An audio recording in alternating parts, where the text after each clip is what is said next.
Bismillahirrahmanirrahim.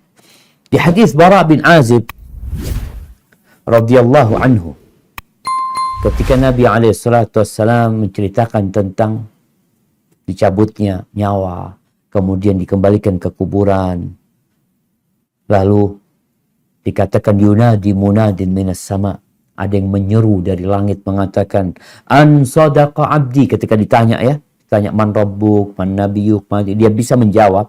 Ada yang menyeru dari langit mengatakan an sadaqa abdi, benar hambaku. Ini kalau orang benar.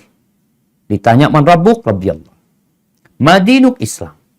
Ma taqulu fi hadzal rajul alladhi bu'itsa fikum? Muhammad sallallahu utusan Allah. Tapi kalau orang ini fajir, orang yang imannya ikut-ikutan, nggak ada keyakinan di dirinya, hanya lisannya yang mengatakan, hanya status yang berada di KTP dia muslim, tapi dia tidak meyakini hal itu dan tidak tampak dalam perbuatannya. Ketika ditanya man rabbuk, madinuk, man nabiyuk, sami'tun nas yaquluna faqultu. Aku mendengar orang katanya Allah, katanya Muhammad, katanya Islam. Aku ngomong kayak gitu. Itu dipukul pakai martir jamaah sampai hancur.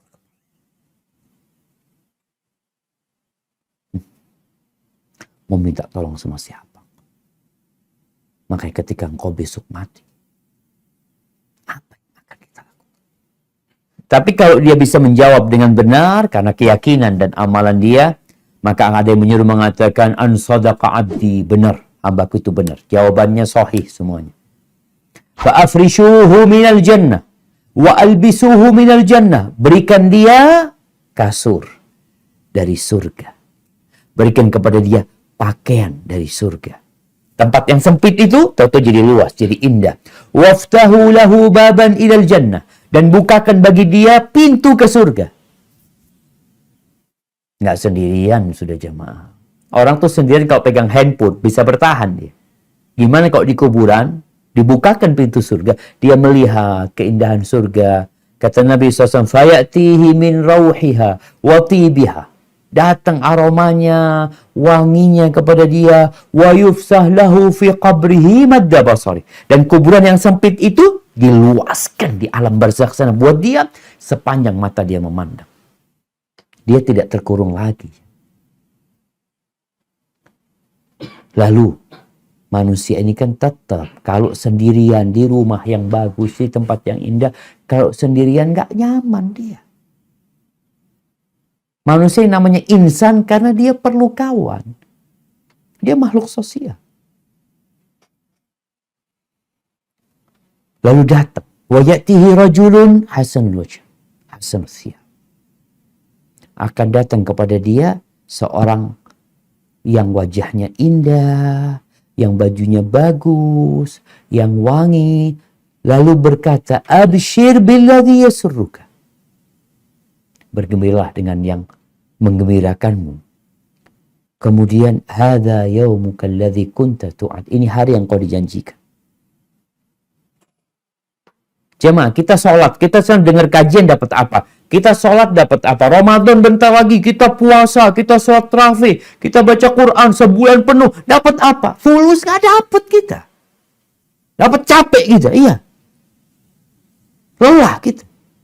Kalau orang bekerja dapat duit. Makanya dunia ini dar amal, negeri untuk beramal tanpa hisab. Kita nggak dihitung di sini. Nggak dikasih tuh balasan yang kau sholat 5 waktu, dapat duit 100.000. Enggak. Sholat ke masjid, dapat duit 1 juta. Enggak. Berangkat haji, nggak dapat apa-apa. Karena balasannya nanti.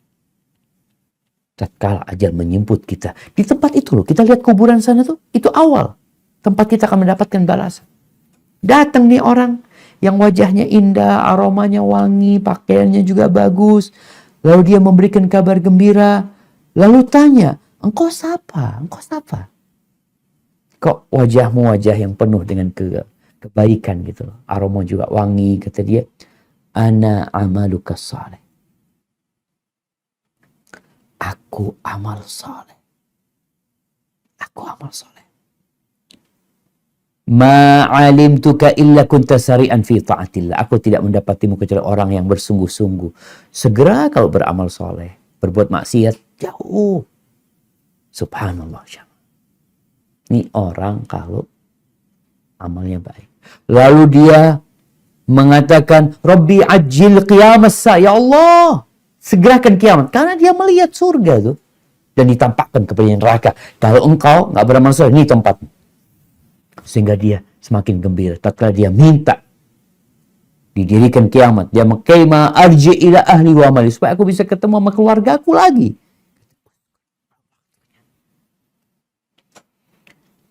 Tapi kalau orang jahat, kalau dia orang jahat, orang yang jauh dari ketaatan, maka akan ada yang menyeru dari langit mengatakan, an kadzaba abdi, dusta hambaku itu. Fa'afrishuhu minan nar, berikan karpet kasur dari neraka buat dia di kuburan. Ini jamaah, sebagian orang memperolok-olok neraka, memperolok-olok azab kubur, tidak mempercayai adanya hari akhirat. Ketika masuk neraka, oh nanti aku ketemu sama orang-orang terkenal. Ketika itu engkau hanya akan ingat sama diri sendiri. Kiranya kalau orang ini dibakar tangannya, lalu datang orang terkenal, dia akan peduli sama orang terkenal itu.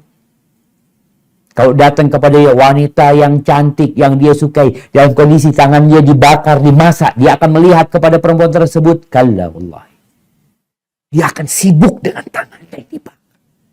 Bagaimana kalau tangannya dibakar, kakinya dipotong-potong, matanya dicongket. Lalu berpikir ketemu dengan orang-orang terkenal nanti di neraka. Rasakan di dunia aja engkau. Makanya semua orang kan sibuk dengan urusannya masing-masing. Sehingga orang ini akan dibukakan pintu neraka, lalu setelah itu datang orang yang busuk aromanya, buruk rupanya, menjijikkan.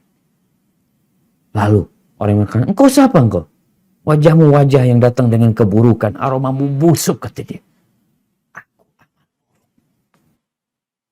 Aku amal buruk. Haibati fillah.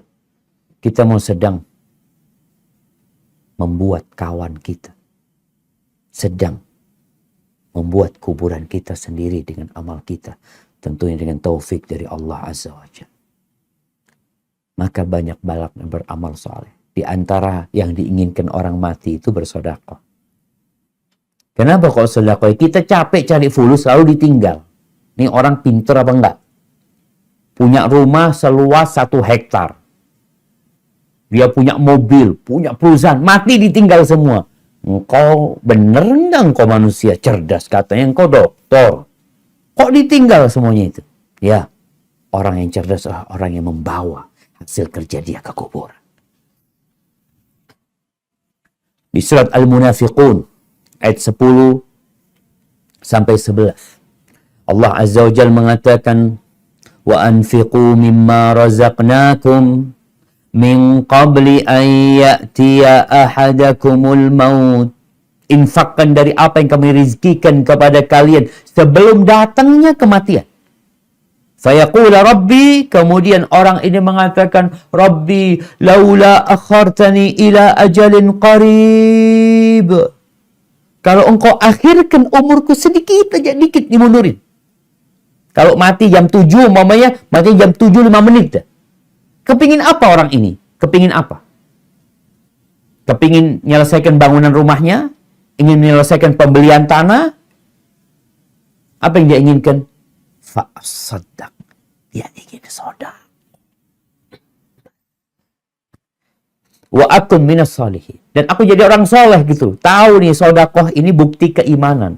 Orang kerja mengeluarkan uangnya berbagi jalan Allah. Itu bukti engkau beriman dengan hari akhir. Bukti keyakinan bahwa dunia ini akan hancur. Bahwa dunia ini hina. Makanya Nabi SAW ketika beliau tidur di atas tikar yang membekas di perutnya, para sahabat sedih. Mereka mengingat, ya Rasulullah, tuh raja-raja Persia, raja-raja Romawi, bergelimang harta, hidup dalam kemewahan, menikmati dunia ini. Sedangkan engkau, ya Rasulullah, kau tidur di atas tikar membekas di perutmu. Apa kata Nabi SAW? Mali walid dunya. Apa urusanku sama dunia ini? Apa urusanku sama dunia? Innama mathali wa mathalud dunya karakibin istadhalla tahta syajara thumma raha wa tarakaha. Aku ini seperti hubunganku sama dunia ini seperti seorang musafir, pengembara yang naik onta, naik kendaraan, tahu-tahu singgah di bawah pohon, berteduh, lalu pergi meninggalkan pohon itu selama-lamanya. Dan Nabi kita alaihissalam di kuburnya itu sudah 1431 tahun. Hidup di dunia cuma 63 tahun. Bayangin tuh orang-orang yang hidup di dunia. Berapa lama hidup di dunia? Lebih lama di kuburannya sebelum nanti di akhirat. Wala yu'akhirallahu nafsan idza jaa ajaluha wallahu khabirun bima ta'mal. Allah nggak akan menunda apabila ajal itu sudah tiba. Kebanyakan orang mati ini yang akan dia sesali karena menunda-nunda. Hebati filah, depan kita Ramadan sudah. Engkau mau tobat kapan? Apakah engkau masih makan haram? Engkau masih riba? Apakah engkau masih berzina? Engkau masih ngambil hartanya orang, masih korupsi, masih meninggalkan sholat. Kapan kau akan bertobat? Oh ya nanti. Kematian datang tanpa engkau tahu dia datang. Alhamdulillahi Rabbil Alamin.